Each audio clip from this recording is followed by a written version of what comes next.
Dia. Alegria estar aqui com vocês e, de fato, sei que os irmãos estão sentindo a falta aí dos seus pastores, né? Os que estão sempre aí com vocês. Então, de toda forma, é uma alegria para mim a oportunidade de estar com vocês. Alguns revendo desde o acampamento, né? Não faz tantos dias assim. Mas nós vamos hoje meditar um pouco sobre a palavra de Deus. Estamos chegando já no mês de dezembro e estamos, então, começando a pensar sobre as questões relativas à vinda do Senhor Jesus Cristo, a sua primeira vinda, quando o Senhor Jesus Cristo, o que nós chamamos o advento, né? Nós reconhecemos que essa época do ano a sociedade está muito aberta a essa realidade da volta de Cristo, ou da vinda de Cristo, e é uma oportunidade muito boa para divulgarmos também a palavra do Senhor. Nós vamos então nessa manhã fazer uma exposição do capítulo 1 de Lucas, onde a Bíblia trata dessa questão do anunciamento da vinda de Cristo através do anjo Gabriel para Maria. Mas vamos curvar nossa cabeça, fazer uma oração antes de lermos a Escritura. Senhor nosso Deus, nós te agradecemos por essa ocasião, a oportunidade de estarmos aqui. Te agradecemos, ó Deus, por cada pessoa que veio e pedimos, Senhor, faça, ó Deus, com que esse momento de reflexão sobre a Tua palavra seja de fato para a nossa edificação, para o nosso crescimento, para o Senhor também trabalhar nos corações daqueles que precisam, Deus, conhecer ao Senhor, que o Senhor possa também operar também nesses corações, Deus, conforme a necessidade. Nós pedimos que o Senhor nos dê, Deus, a concentração, a sabedoria, Deus, para entender a Tua mensagem na palavra de Deus essa manhã. Te pedimos em nome do Senhor Jesus. Amém. Bem, irmãos, vamos então começar nossa leitura em Lucas capítulo 1, a partir do verso 26. Eu vou ler até o verso 38, que é nosso texto dessa manhã. No sexto mês, foi o anjo Gabriel enviado da parte de Deus para uma cidade da Galiléia chamada Nazaré, a uma virgem desposada com certo homem da casa de Davi, cujo nome era José. A virgem chamava-se Maria. E, entrando o anjo aonde ela estava, disse: Alegra-te, muito favorecida, o Senhor é contigo. Ela, porém, ao ouvir esta palavra, perturbou-se muito e pôs-se a pensar no que significaria esta saudação. Mas o anjo lhe disse: Maria, não temas, porque achaste graça diante de Deus. Eis que conceberás e darás à luz um filho, a quem chamarás pelo nome de Jesus. Este será grande e será chamado Filho do Altíssimo. Deus, o Senhor, lhe dará o trono de Davi, seu pai. Ele reinará para sempre sobre a casa de Jacó. O seu reinado não terá fim. Então disse Maria ao anjo: Como será isso? Pois não tenho relação com homem algum. Respondeu-lhe o anjo: Descerá sobre ti o Espírito Santo e o poder do Altíssimo te envolverá com a sua sombra. Por isso também o ente santo que há de nascer será chamado Filho de Deus. E Isabel, tua parenta, igualmente concebeu um filho na sua velhice, sendo este já o sexto mês para aquela que diziam ser estéril. Porque para Deus não haverá impossíveis em todas as suas promessas. Então disse Maria: Aqui está a serva do Senhor, que se cumpra em mim conforme a tua palavra. E o anjo se ausentou dela. Essa passagem que nós acabamos de ler é uma passagem que tem muita informação interessante, e o próprio Evangelho de Lucas nos diz, o autor de Lucas, né, o evangelista Lucas nos diz que para fazer a compilação que ele fez no Evangelho, ele fez bastante investigação, né? Ele saiu e perguntou para as pessoas o que eles poderiam lhe dizer sobre os eventos que haviam acontecido entre eles com a vinda de Cristo. E isso, então, nos leva a entender que ele também fez algumas entrevistas com Maria, porque ele traz algumas informações que os outros evangelistas não trazem, o que, de fato, reflete conhecimento que seria próprio de Maria. Nós não podemos afirmar isso, mas é uma suspeita. E, no entanto, essa realidade aqui que você nota é bem interessante, como o anjo Gabriel é enviado para Maria, conversa com ela, anuncia isso, e a resposta, a reação de Maria é, de fato, uma coisa muito impressionante, como nós encontramos a atitude dela diante disso. Vamos pensar um pouco sobre essas questões. Você sabe que o povo de Israel vivia numa expectativa de que viria o Messias. Isso vem lá do Velho Testamento, desde os primeiros livros, o livro de Gênesis já anuncia isso. Deus havia prometido para Abraão que, através dele, da sua descendência, do filho que nasceria dele, do filho da promessa, que era Isaac, viria uma descendência e que, naquela linhagem, seriam abençoadas todas as famílias da terra, apontando já para o Messias, o Salvador Jesus Cristo, que nasceria daquela linhagem. Isso vai mais adiante na profecia bíblica, você encontra tantas outras informações sobre isso. O anúncio, através das profecias dadas a Moisés, de que Deus traria, sim, para o povo de Israel um dia um profeta semelhante a ele, e que todos deveriam seguir sob pena de não ser mais parte do povo de Deus, senão dessem ouvidos a esse profeta. E outras passagens vão dizendo tudo isso. Você encontra também nas palavras ditas a Davi, quando Davi propôs fazer uma casa para Deus, ele queria fazer aquele templo, né, permanente, e Deus disse para Davi, através do profeta Natã, que não seria para que ele fizesse, mas deixasse para Salomão, seu descendente, seu filho, que seria o próximo rei, construir esse templo. Mas então Deus fala com Davi uma coisa interessante, ele promete: não é você que vai edificar uma casa para mim, mas uma casa para você. E ele diz: lá na sua descendência como rei, você nunca deixará de ter um que reine, que será um reino eterno, que será da sua linhagem, dando a entender que da descendência de Davi viria o Messias. Isso se torna muito claro que Deus faz essa promessa a Davi, de que um de seus descendentes reinaria para sempre. Então, nós começamos a canalizar tudo isso. E quando você encontra, então, essa passagem, você encontra essa explicação de como chegou esse momento da história e vem, então, esse cumprimento. Eu quero ler uma palavra em 1 Pedro, capítulo 1, que eu acho que é interessante sobre isso. Muito bem, então, deixa-me ler, então, 1 Pedro, capítulo 1, verso 10.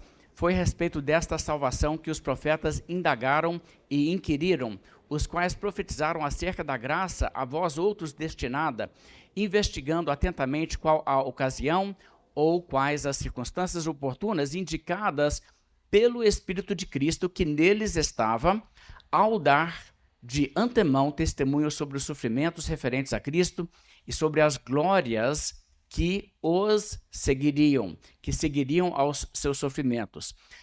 A eles, aos antigos do Velho Testamento, foi revelado que, não para si mesmos, mas para vós outros, ministravam as coisas que agora vos foram anunciadas por aqueles que, pelo Espírito Santo enviado do céu, vos pregaram o Evangelho, coisas essas que anjos anelam perscrutar.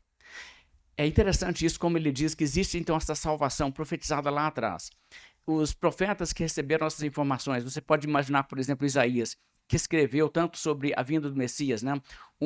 Uma virgem conceberá e virá aquele que seria o rei, que o seu nome seria Deus forte, Pai da eternidade e tudo aquilo, e depois também a crucificação de Cristo, aquilo que ele anuncia no capítulo 53, como eles leram essas coisas que eles mesmos escreveram, tentando entender um pouco daquilo, e aqui a Bíblia diz que até mesmo os anjos anelam perscrutar nessas coisas. Ou seja, a Bíblia está indicando que o plano da redenção, a salvação que Deus realiza pela vinda de Jesus Cristo ao mundo, é de fato, de todas as coisas que acontecem em toda a criação, a coisa mais impressionante e a coisa mais intrigante até para os anjos, que eles olham para isso e pensam assim: eu queria entender isso melhor. Que coisa impressionante essa realidade da salvação, essa obra que Deus faz através do Messias que vem ao mundo. Então são essas as coisas aqui. Então o povo vivia nessa expectativa que um dia viria o Messias. Agora, havia, sim, informações lá no Velho Testamento que lhes ajudavam a entender que, na época em que Jesus Cristo de fato veio, era a época para se esperar a vinda do Messias. Isso era bem claro. Então, as pessoas naquele período já estavam com essa expectativa na flor da pele. As pessoas pensavam assim: o Messias vem, ele vai chegar. Bem, você sabe que o povo judeu estava olhando isso muito como uma ótica mundana. Nós estamos oprimidos pelos romanos, que bom, Deus vai nos tornar livres da opressão romana. Mas, na verdade, havia um propósito muito maior, porque essa ótica que foca muito o bem-estar imediato, não é a preocupação de Deus com relação ao seu povo? Deus está preocupado com onde você vai estar na eternidade, não como é que você vai passar o dia a dia aqui na terra. E o verdadeiro servo de Deus que compreendeu as Escrituras percebe isso. Mas o povo de Israel estava nessa expectativa de um libertador político. Bem, o que acontece, no entanto, é que o anúncio aqui dado a Maria vai tocar em todos esses pontos da expectativa correta da vinda de Cristo ao mundo. Veja o que diz o verso 26 novamente. No 6º mês foi o anjo Gabriel enviado da parte de Deus para uma cidade da Galiléia chamada Nazaré, a uma virgem desposada com certo homem da casa de Davi, cujo nome era José. A virgem chamava-se Maria. Okay, então, algumas coisas nesses 2 versos. Primeiramente, a Bíblia diz que o anjo enviado para conversar com Maria chama atenção ao fato que ela era virgem e diz também, em relação a ela, que ela estava desposada. Agora, desposada, basicamente, era que ela estava noiva. Só que o modo que eles faziam noivado nessa época, se você ficasse noivo, era um contrato que já era formalizado de tal maneira que se você resolvesse, eu não vou então prosseguir e levar isso até o casamento, você tinha que fazer toda uma papelada de divórcio, porque já havia assim, um acerto das famílias na cultura de Israel. Então, o que acontece nessa altura é que ela estava desposada com um homem da casa de Davi. Agora, note que ele faz questão de falar da casa de Davi. Por que isso? Por causa das promessas de que o Messias seria da descendência de Davi. Agora, no entanto, o homem que é da casa de Davi, no caso José, ele não é pai de Jesus propriamente. Ele é o pai legal de Jesus, porque ele é aquele que vai ser o pai de criação, mas ele não é o pai genético. Jesus não tem genética de José. Ele tem um nascimento virginal. Ele tem genética de Maria. No entanto, para que ele fosse herdeiro legalmente do trono, daquela promessa, conforme a ideia de que Deus vai restaurar a dinastia de Davi, aquele que é identificado como seu pai teria que ser uma pessoa da linhagem de Davi. Pois bem, Maria também é da linhagem de Davi, tá? Então, você sabe que na Bíblia temos 2 genealogias, né? Mateus mostra a linhagem real de Jesus com José, e ele explica no final que conforme o tratamento foi o pai de Davi, embora não fosse realmente o pai de Jesus, embora não fosse o pai de Jesus, mas Lucas traz já a genealogia de Maria. O verso 28, então, diz assim: E entrando o anjo aonde ela estava, onde Maria estava, disse: Alegra-te, muito favorecida, o Senhor é contigo. Essas palavras são interessantes, né? Ele entra e a primeira coisa que ela diz, eu não sei exatamente o que seria a experiência de um anjo entrar no seu quarto e aparecer assim para você, eu nunca passei por isso, mas deve ser um negócio meio chocante. E imagina, o anjo chega todo alegre, falando assim: Alegra-te, muito favorecida. Bem, o verso 29 diz a reação dela. Ela, porém, ao ouvir essa palavra, perturbou-se muito e pôs-se a pensar no que significaria essa saudação. Ou seja, a reação de Maria não foi tipo assim: oh, bem-vindo. Você já notou que todo mundo que conta essas histórias que vem um anjo, é tipo assim, o anjo chegou, eu fui lá, abracei o anjo, a gente ficou batendo um papo, serviu um cafezinho, talvez não um cafezinho, mas é esse o tom. É muito diferente quando um anjo aparece na Bíblia. O pessoal fica assim, né? É um negócio muito impactante. E Maria está tentando entender o que é toda aquela saudação. Como assim? O Senhor é contigo, muito favorecida e tal. Então, verso 30, mas o anjo lhe disse: Maria, não temas, porque achaste graça diante de Deus. Essa declaração é interessante. Achaste graça. O que é graça? Graça não é um favor que não é merecido? Pois então, se você tem uma criatura que Deus faz, criada, perfeita, porque Deus só cria o que é perfeito, Deus não cria uma coisa mal feita. Então Deus cria um ser perfeito, e esse ser é abençoado, tem certos dons, certos privilégios, e ele nunca pisa na bola, ele nunca faz coisa errada, nunca faz uma coisa que ofende a Deus. Ele recebe bênçãos de Deus, mas ele continua debaixo das bênçãos de Deus, sem que ele realmente precise, por exemplo, de misericórdia. Não é verdade? Misericórdia você tem que mostrar para uma pessoa que merece coisas ruins e você subtrai e você não dá para a pessoa as coisas ruins que ela merece.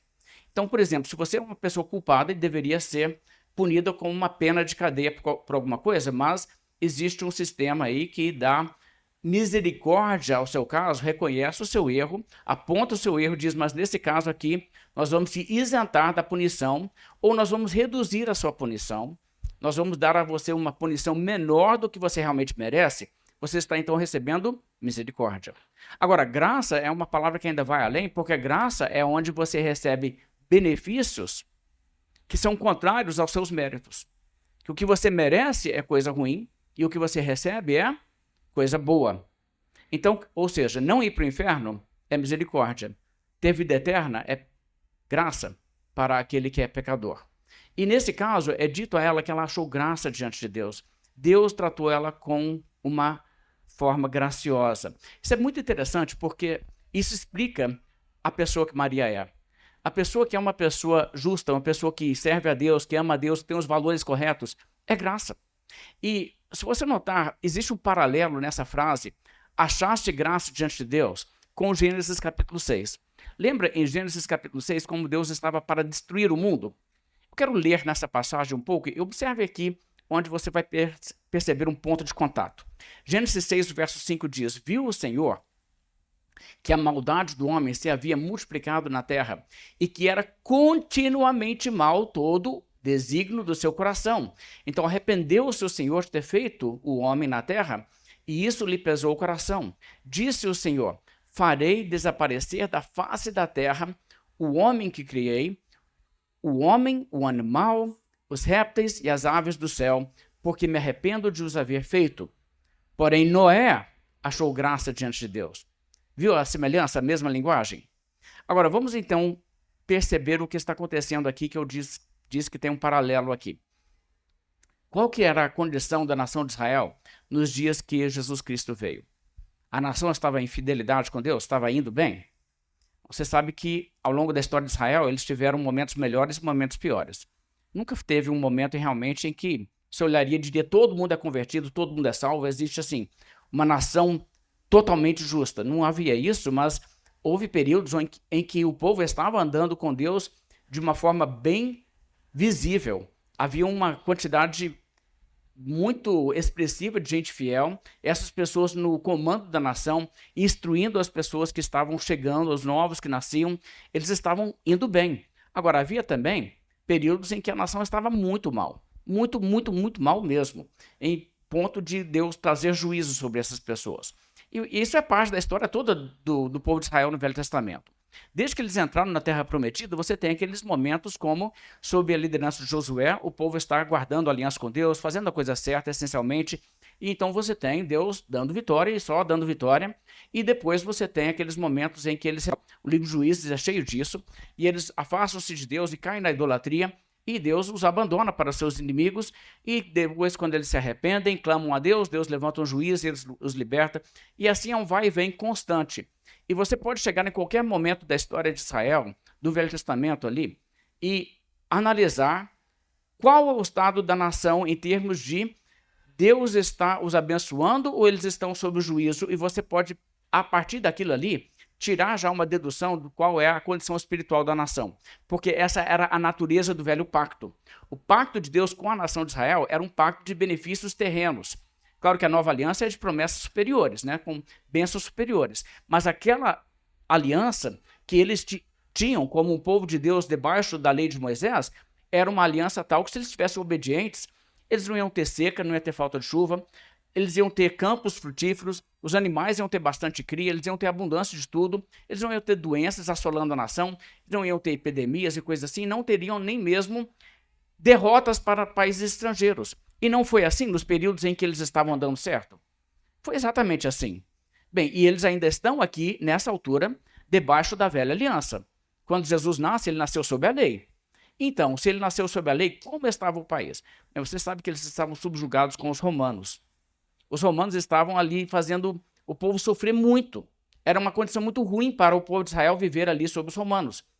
Eles tiveram independência na revolta dos Macabeus, uma coisa que aconteceu no 2º século a.C., ganharam sua independência e ficaram independentes, usufruindo bastante bênção até o ano de 63 a.C., quando os romanos os dominaram e os colocaram aqui numa situação muito ruim. E eles estavam ali como que clamando a Deus, muito semelhante ao que aconteceu lá no Egito, quando eles estavam na escravidão, clamando a Deus por anos. Então você já sabe a partir dali alguma coisa de como estava a nação de Israel. Agora, quando você lê o Novo Testamento, você consegue entender isso. Na nação de Israel havia uma indiferença muito grande com a verdadeira espiritualidade da Bíblia. A nação era governada espiritualmente por uma liderança corrupta. O templo era uma coisa nojenta de ir. Porque você chegava lá, era assim, exploração financeira, cambistas ali fazendo troca para você perder dinheiro. Depois você não podia sacrificar um animal que você trazia de casa, por mais perfeito que ele fosse, porque o sacerdote que avaliava se o animal era perfeito para ser sacrificado, sempre achava um defeito no seu animal. O único jeito de você cumprir a ordem de Deus para sacrificar era comprar um animal que eles tinham, que era tipo 5 vezes mais caro do que um animal comum. Aí você ia lá, fazia isso. Tipicamente o animal que você levava, que eles olhavam e diziam era impuro, você vendia ele por lá pelo que você conseguisse achar para poder comprar um animal. E aí eles pegavam e colocavam aquele animal na fila para vender para outro por 5 vezes o preço, dizendo que agora ele é perfeito. Era uma coisa tão corrupta que muita gente na nação de Israel parou totalmente de ir no templo. Lembra alguma coisa de hoje? Não é assim? Pois então, bem, é uma coisa interessante que Maria, José, Zacarias, o remanescente fiel que tinha Israel, porque nunca deixou de ter um remanescente, eles ainda iam e cumpriam a lei de Deus, mesmo sabendo que tinha coisa errada acontecendo lá. Isso é uma coisa também para alertar muita gente aí que está pensando assim, não dá para ir à igreja não, porque tanta coisa errada na igreja. A gente acha uma igreja que não tem tanta coisa errada. E tem, viu? E tem. Não é assim não, isso aí não é desculpa para ninguém não. Dizer que tem gente aí fazendo até crimes financeiros aí na frente de instituições religiosas, porque tem. Isso não é desculpa para você não achar um grupo onde as pessoas são sinceras, não. Então, quer dizer, mas eu estou dizendo isso porque essa era a condição. Então, você sabe que, por exemplo, temos aí até os rolos do Mar Morto, aquela comunidade e muitas outras pessoas que simplesmente se isolavam.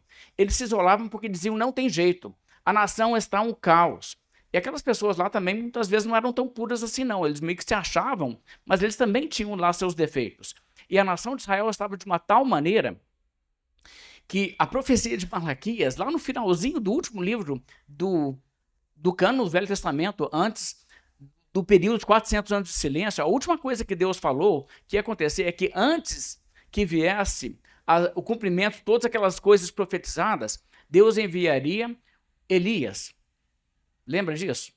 Elias, uma profecia de João Batista que tem características semelhantes a Elias em vários pontos. Ele diz que ele enviaria Elias, por quê? Para que ele fizesse esse papel de converter o coração dos pais aos filhos e o coração dos filhos aos pais, para que Deus não viesse e ferisse a terra com maldição. Agora, isso é muito interessante, porque 6 meses antes de Jesus começar seu ministério, João Batista começa a pregar arrependimento para a remissão de pecados. Quer dizer, ali começa a surgir um grupo de pessoas que está se arrependendo, se convertendo, confessando, eu não sou uma pessoa boa mesmo, não. Quer dizer, era um remanescente muito pequeno de gente salva em Israel naquele período. E com toda aquela decadência espiritual, com a nação assim, essencialmente toda corrompida, com só um grupinho de gente, a Bíblia chama atenção ao fato que Maria achou graça diante de Deus. Ela era uma pessoa que poderia então ser usada por Deus para esse propósito especial, assim como Noé foi na sua geração. É interessante que o capítulo 7 de Gênesis diz que Deus falou com Noé para entrar na arca nesses termos: entra na arca tu e toda a tua casa, porque reconheço que tem sido justo diante de mim no meio desta geração. Então, olha só que coisa interessante. Ali está Noé instruído, você vai ser salvo, você vai entrar na arca, você vai poder escapar dessa destruição toda que vem, porque eu reconheço que você tem sido uma pessoa justa. Agora, o que veio primeiro? Noé achou graça diante de Deus? Ou Deus viu que Noé era uma pessoa justa? Ele primeiro achou graça diante de Deus. Você vê que naquele período em que a humanidade estava toda desviada, e a violência estava tão extensa no mundo que Deus iria realmente destruir a humanidade, Deus, por graça, separou e preservou para si Noé. E assim também na nação de Israel. Isso é uma coisa bem importante, porque nós não devemos pensar que quando a Bíblia diz que Jesus Cristo veio nascido de mulher na plenitude dos tempos, como diz Paulo em Gálatas, que isso aconteceu porque Deus teve sorte. Sabe, por muito tempo, Deus estava esperando encontrar uma pessoa, mas ninguém era à altura. E aí, durante tantos séculos, no momento em que ele viu alguém, ele diz, eu tenho que aproveitar essa oportunidade, não vou achar uma outra pessoa assim. Então ele vai lá e aproveita e faz isso. E tudo conhecido disso assim, por pura coincidência, sabe? Não tem nada assim de providência divina, não. É coincidência que isso deu certinho na plenitude dos tempos, na hora em que era ideal para que o Messias viesse. Aí Deus teve muita sorte. Não, gente. Deus conduz a história. Então Deus separou para si Maria. E Deus concedeu a ela a graça de ser uma convertida, uma pessoa fiel naquele período. Então, com isso, a declaração bíblica do anjo, achaste graça diante de Deus, Maria reconheceria como, de fato, ela é uma pessoa que Deus salvou. O verso 31, então, prossegue. O anjo diz para Maria, eis que conceberás e darás à luz um filho, a quem chamarás pelo nome de Jesus.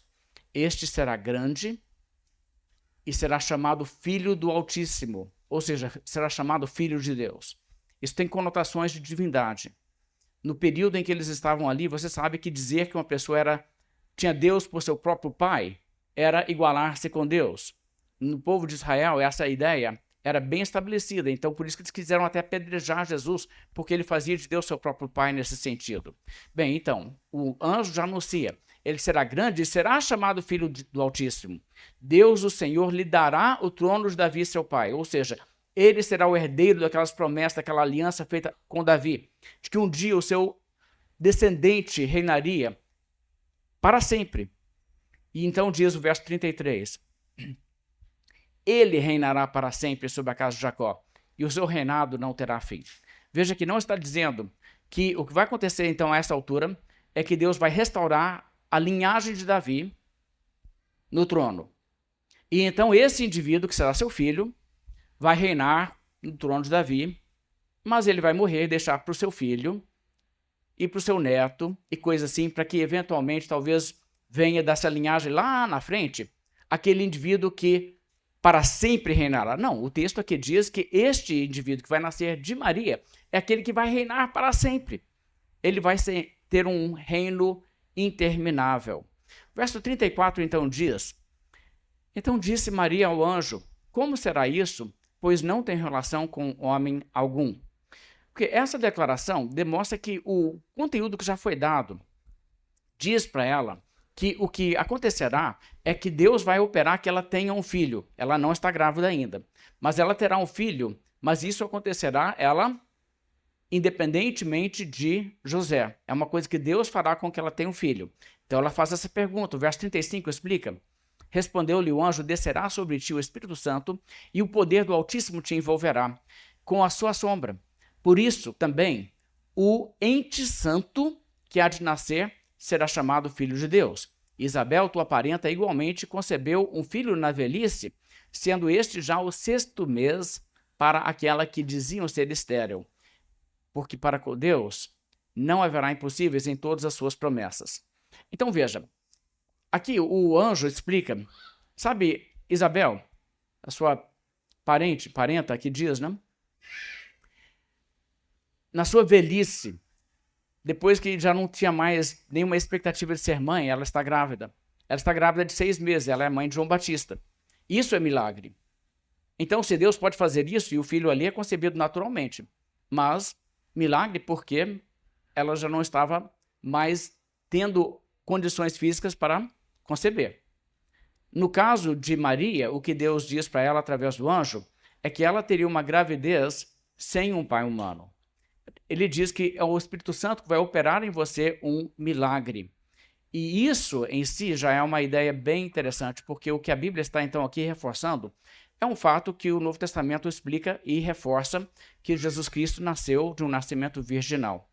Quero comparar isso com algumas outras passagens bíblicas para mostrar o contexto disso. Lucas capítulo 2, o verso 4, quando o próprio evangelista Lucas relata o nascimento, ele diz: José também saiu da Galiléia, da cidade de Nazaré, e foi para a Judéia, até a cidade de Davi, chamada Belém, por ser Jesus, ou por ser José, da casa e da família de Davi, a fim de alistar-se com Maria, sua esposa que estava grávida. E aconteceu o quê? Estando eles ali, chegou o tempo de ela ter a criança. Então Maria deu à luz o seu filho primogênito, enfaixou o menino e o deitou numa manjedoura, porque não havia lugar para eles na hospedaria. Agora veja o que acontece aqui na passagem. A Bíblia diz que eles então foram lá para Belém, onde aconteceu o nascimento, cidade de Davi. Isso também cumpre a profecia de Miqueias. E aqui diz que Maria deu à luz a seu filho primogênito. É interessante que a palavra primogênito indica que depois de Jesus ela teve outros filhos. Quando a pessoa só tem um filho, a linguagem é o filho unigênito. Não é assim que a Bíblia fala que Jesus é o filho unigênito de Deus? Por que ela não diz o texto que ela deu à luz seu filho unigênito? Porque ela depois vai ter mais filhos, como você sabe.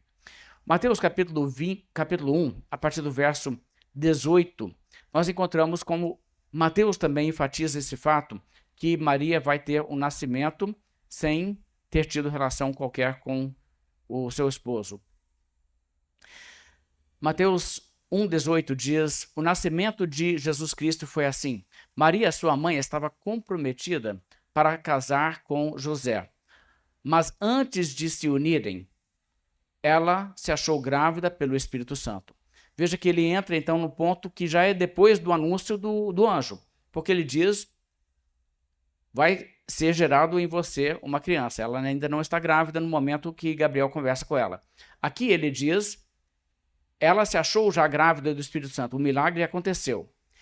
José, com quem Maria estava para casar, sendo um homem justo e não querendo envergonhá-la em público, resolveu deixá-la sem que ninguém soubesse. Ou seja, ele resolveu: não vou levar esse casamento, não vou casar com ela de fato, não. Eu vou separar dela e pronto, e vou deixar essa questão para lá. O que é evidente que Deus não havia contado nada para José ainda. E também, o fato é que ele percebeu que Maria estava grávida, mas Maria não passou para ele informação tipo: mas o anjo Gabriel veio que explicou que é assim, assim, assim. Ele não conhece essa informação.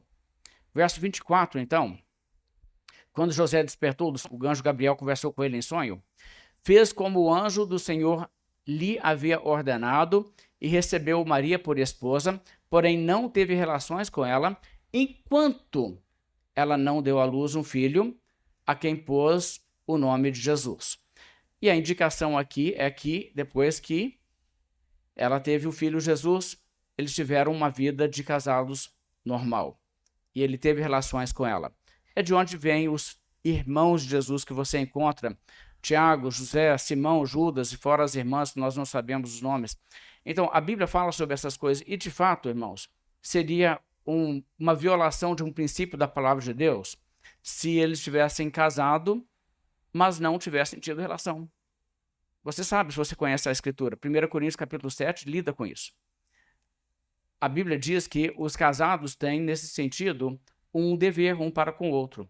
Então, se vamos pensar em Maria sendo uma pessoa que vive conforme os princípios da palavra de Deus, não podemos pensar em Maria casar-se com José e não ter relações com ele, como é a teoria da virgindade perpétua de Maria, que muitas pessoas têm divulgado aí e difundido, mas isso vem muito mais de um conceito realmente que vem do paganismo, de que virgindade é uma coisa que traz uma espiritualidade superior, do que a ideia de que você encontra na Escritura Sagrada. O casamento é abençoado, não existe nada de sujo no casamento. Então não existe nada de sujo nisso e não é degradante para ninguém. Dessa maneira a Bíblia trata esse assunto. Mas então, nós temos aqui essa realidade.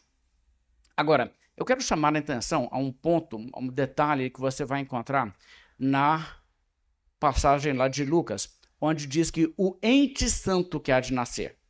Isso é interessante. Como assim o ente santo que há de nascer? Você vai perceber aqui nessa passagem que existe uma relação entre o nascimento de Jesus ser dessa maneira e o fato que Jesus Cristo não tem contaminação nenhuma do pecado.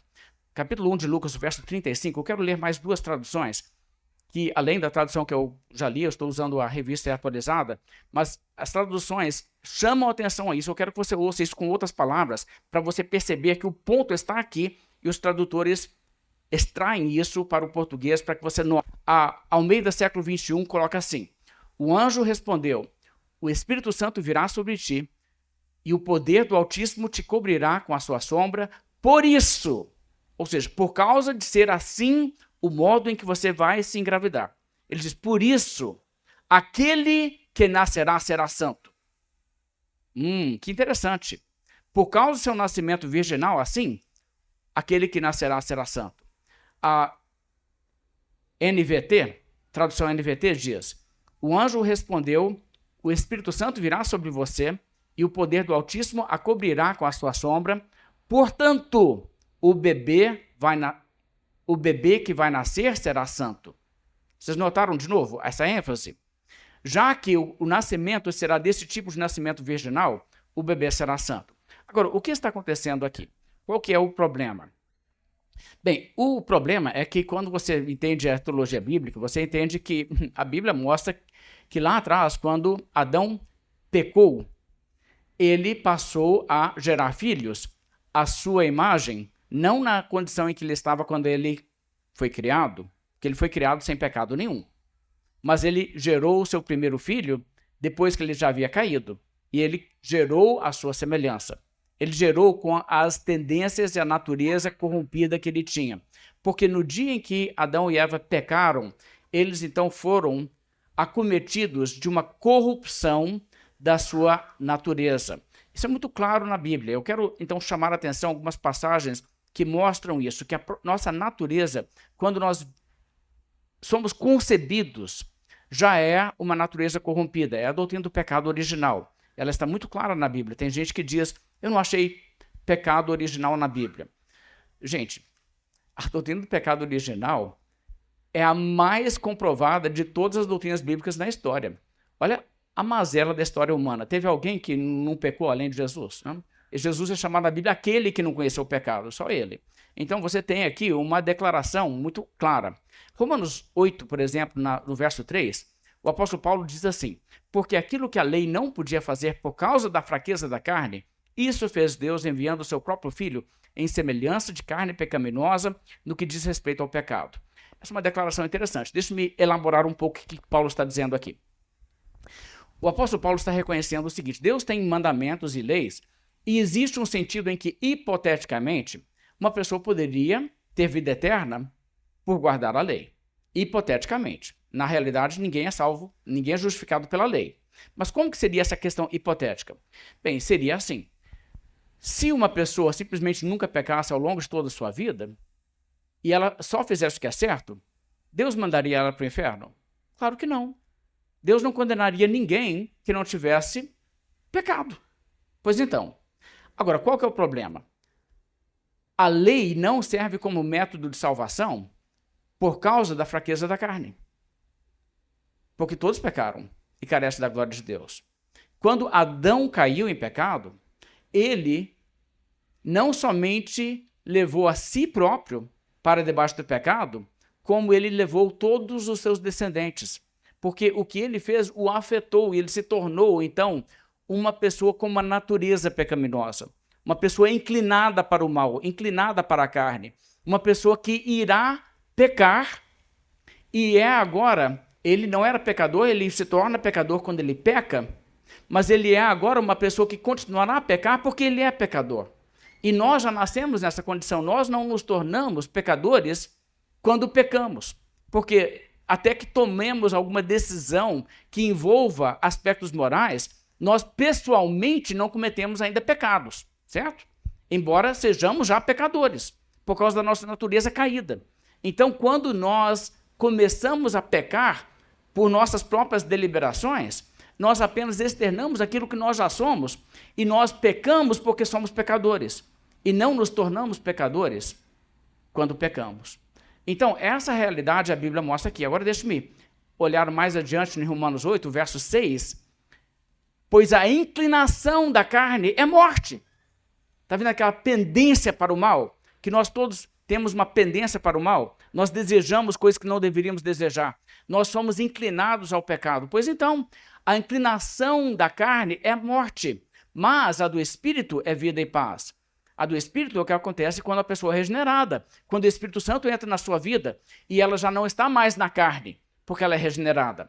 Mas o verso 7, ele explica mais, porque a inclinação da carne é inimizade contra Deus. Agora, veja só, a inclinação da carne. Você é inimigo de Deus do momento em que você é concebido, porque você é concebido dessa forma, em pecado. De modo que você já é concebido inimigo de Deus. E à medida em que você vai revelando-se, dando-se a conhecer, fica evidente que você é, de fato, o inimigo de Deus. O que é ser um inimigo de Deus? Bem, veja bem, Deus é o rei. Deus é o rei por motivos óbvios. Ele é o dono de tudo, ele que criou tudo, e ele é um ser perfeito, perfeitamente santo. Ele exige santidade, um grau de santidade que é aquela santidade de ser de vós perfeitos como é perfeito vosso Pai Celeste. É um altíssimo padrão. Ninguém consegue atingir essa lei. Ninguém consegue. É ilusão a pessoa pensar, Deus tem mandamentos? Deixa eu ver o que eles são, deixa comigo, eu cumpro esse negócio aí, eu vou agradar a Deus e eu vou conseguir vida eterna através disso. É ilusão, porque você não consegue ser salvo através das suas obras. As suas obras te condenam, elas te revelam como um pecador que você é. Agora, veja só, a inclinação da carne é inimizade contra Deus porque não está sujeita à lei de Deus.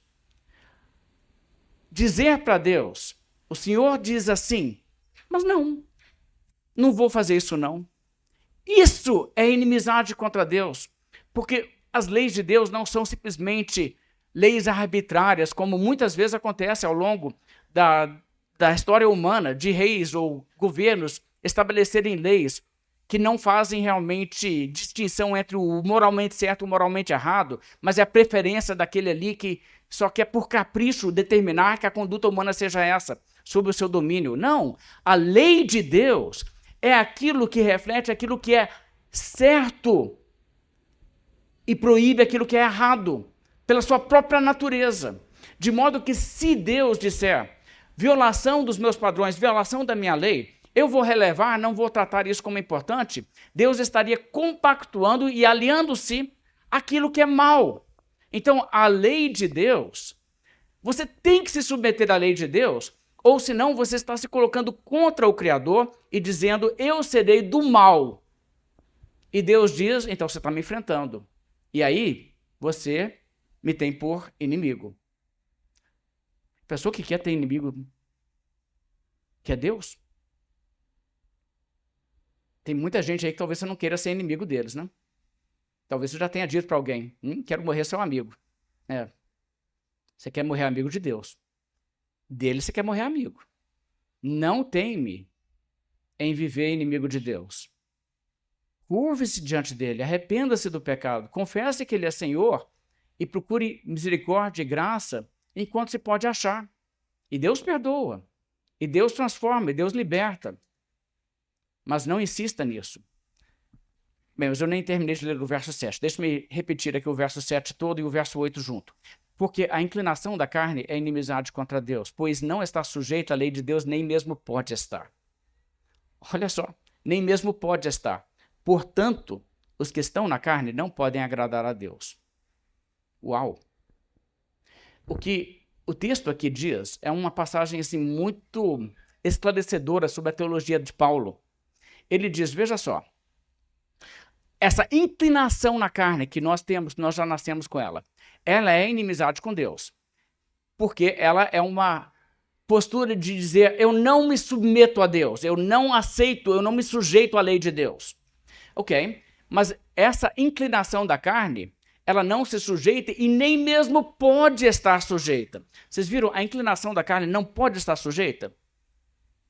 É impossível que ela esteja sujeita. A inclinação da carne é contra Deus. E aí Paulo então explica, portanto, por causa desse fato, os que estão na carne não podem agradar a Deus. Ele vai em diante e diz, mas vós não estáis na carne. Ok. Então, existem pessoas que não estão na carne. Quem são esses? Aqueles em quem o Espírito Santo entrou e regenerou. Esses estão no Espírito. Ok, então vamos entender uma coisa aqui. É possível uma pessoa que ainda está na carne agradar a Deus? Pela Bíblia não é. Vocês notaram? Os que estão na carne, isso significa os não regenerados. Os que estão na carne não podem agradar a Deus. Para que uma pessoa se converta, se entregue a Cristo, creia no Evangelho, se arrependa dos pecados, é necessário que o Espírito Santo entre nela primeiro. Porque enquanto ela não for regenerada, enquanto ela estiver na carne, ela não pode fazer isso. Ela não pode agradar a Deus. Mas ela pode, sim, quando ela estiver no Espírito. Então, Deus age primeiro. Isso aqui, gente, é o modo que a Bíblia coloca a coisa, o que obriga a se entender que a regeneração é uma obra monergística de Deus. A pessoa não se aproxima de Deus enquanto ela está na carne. Ela não consegue, ela nem quer, ela não pode agradar a Deus. Mas quando o Espírito Santo entra na pessoa, a pessoa já não está mais na carne, é aí que desperta nela uma nova disposição, uma nova inclinação, e essa pessoa então se inclina para o Espírito e não está mais em inimizade contra Deus, mas isso porque o Espírito Santo operou nela. Então, isso é uma realidade que nós devemos entender. Agora, aplicando ao assunto aqui de Jesus Cristo e o seu nascimento virginal, o que você deve perceber é que se Jesus Cristo fosse simplesmente um ser humano como nós, gerado por um pai humano como José, o que aconteceria é que ele teria, assim como nós, uma natureza pecaminosa e ele então seria condenável. E ele não seria um cordeiro sem mácula, por assim dizer, na simbologia daqueles animais que eram sacrificados, que tinham que ser perfeitos. Mas é aquele que não conheceu o pecado, que Deus fez pecado por nós. Então, o Senhor Jesus Cristo é sem pecado e ele é um humano perfeito. Agora, antes de Jesus Cristo, teve algum humano perfeito? Algum homem perfeito? Teve Adão e Eva na sua criação, não é? Eles não eram pecadores. Caíram e se tornaram pecadores. Pois então, não é interessante que a Bíblia diz que Jesus Cristo é o último Adão? O último Adão. Porque ele tem essa semelhança. Assim como Adão foi criado do pó da terra, e quando Deus faz uma coisa direito, ele não colocou nele uma natureza má. Não colocou nele uma natureza má. Quando Jesus Cristo teve um corpo preparado por milagre do Espírito Santo no ventre de Maria, a criação do Espírito Santo no ventre de Maria produziu um corpo sem pecado original, sem inclinação para o mal e nada disso.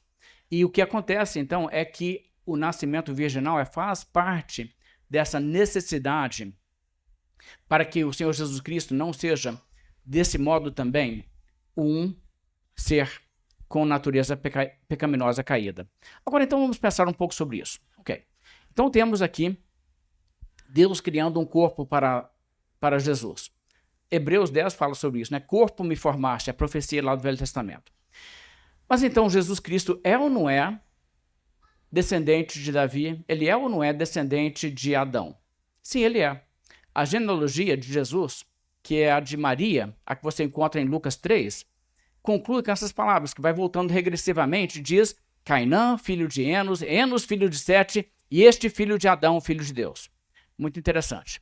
Então, Jesus é filho de Adão porque Deus usou, sim, a genética de Maria e formou um corpo de Jesus a partir de uma descendente de Adão, que era descendente também de Abraão, que era descendente também de Davi.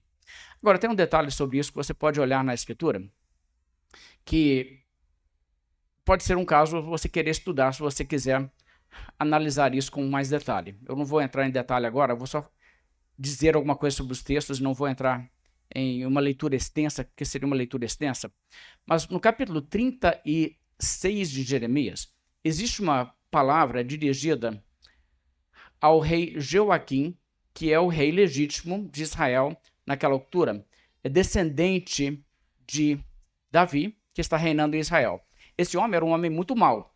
Ele era um homem que estava deixando toda a idolatria, toda a feitiçaria, tudo que não prestava acontecer dentro do templo de Israel e dentro da nação. E ele mesmo era um incrédulo, assim, de uma vida muito ímpia, muito perversa.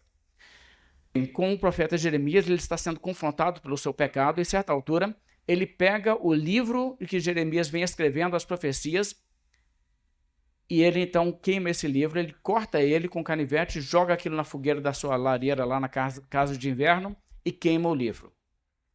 Jeremias 36, verso 30, tem essa palavra. Portanto, assim diz o Senhor acerca de Joaquim, rei de Judá, ele não terá quem se assente no trono de Davi. O seu cadáver será largado ao calor do dia e à geada da noite.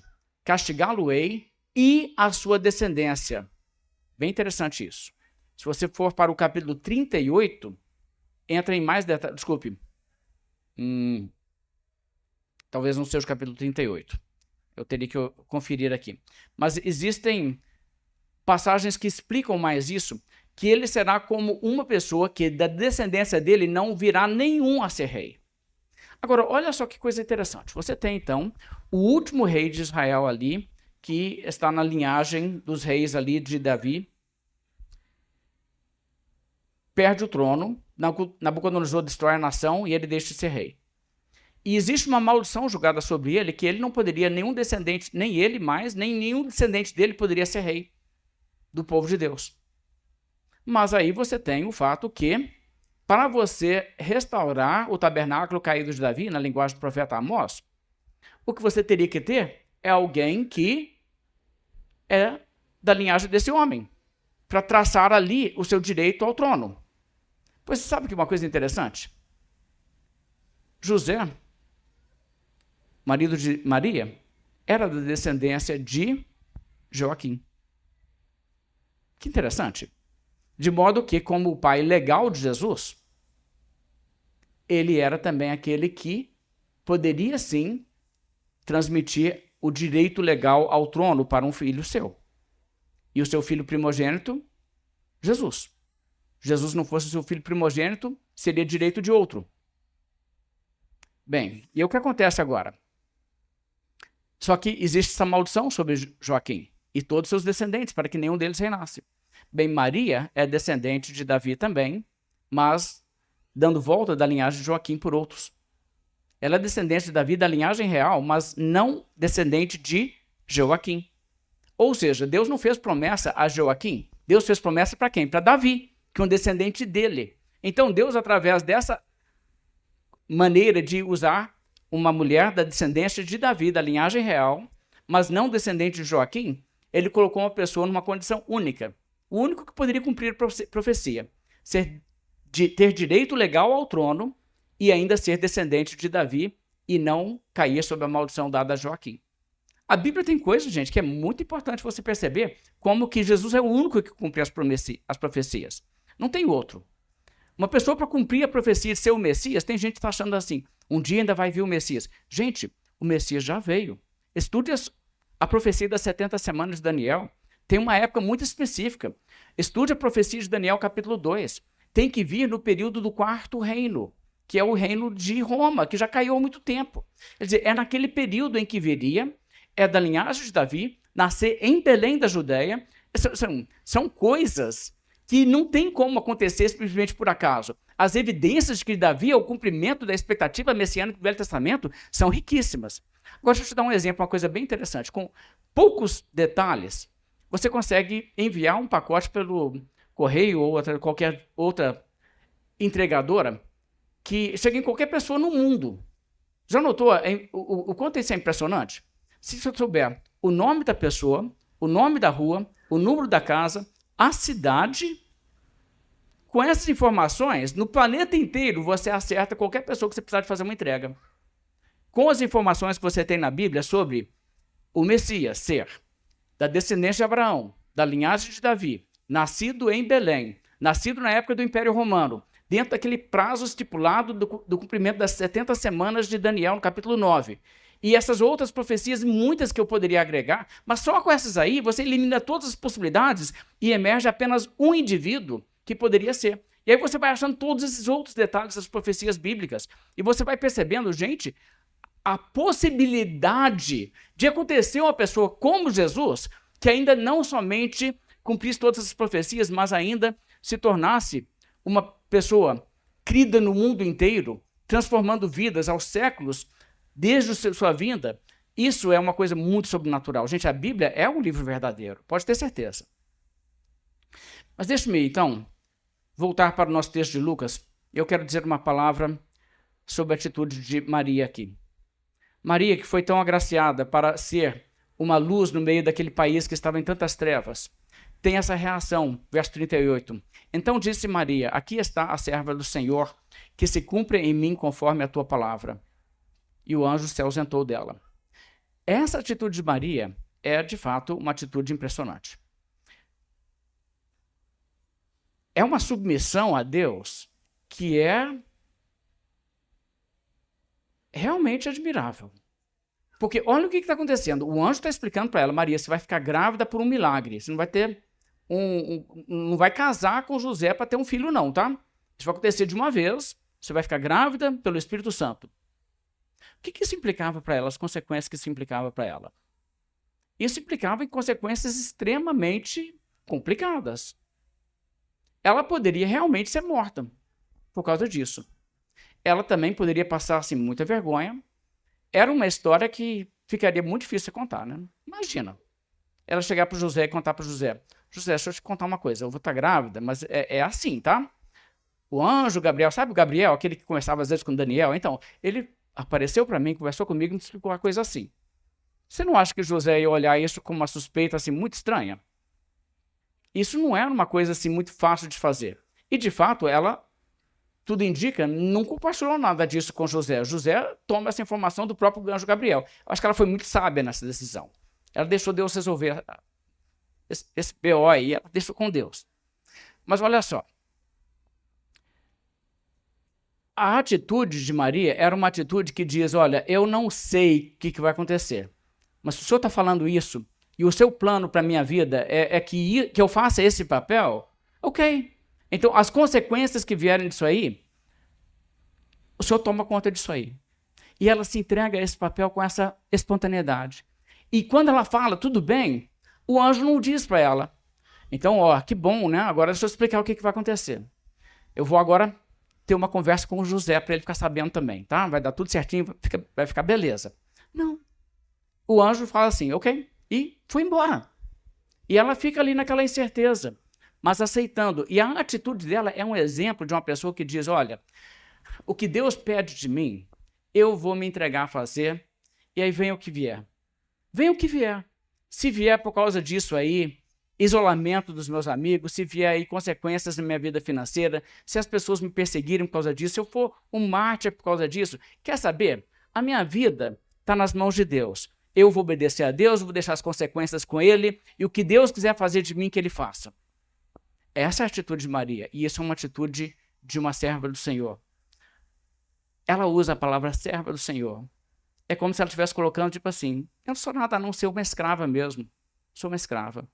Sabe aquela pessoa que o dono pode falar, faz para mim esse negócio agora, pode ser uma tarefa muito arriscada que pode realmente custar a sua vida, e você vai lá e cumpre? Porque você não tem muita opção mesmo. Ela diz, é assim que eu me vejo diante do Senhor. Eu estou aqui, o que Deus quer fazer, Ele faz. Deus é o Senhor. Irmãos, que lição. Nós temos que ter um pouco mais disso. Porque nossa atitude, muitas vezes, como crente hoje, não é bem essa atitude, não. A gente fica falando com Deus. Deus. Na Bíblia está assim, mas o que vai acontecer comigo? O senhor não pensou em mim, não? Nessa altura da história, se eu agir dessa maneira que o senhor está falando aqui, a coisa complica a minha vida toda. Acho que o senhor não pensou no meu caso, não. Vamos fazer o seguinte, eu não vou levar essa parte da Bíblia a sério, não. Cuidado com isso aí. Isso não é a atitude que Deus nos mostra que devemos ter. Confia no Senhor de todo o coração. Entrega seu sonho, sua vida toda na mão de Deus. Faz aquilo que Ele manda você fazer e diz, eu vou obedecer a Deus e se der errado, azar. Vou fazer aquilo que Deus manda fazer. Deus honra quem faz isso. Que Deus possa nos dar esse espírito também.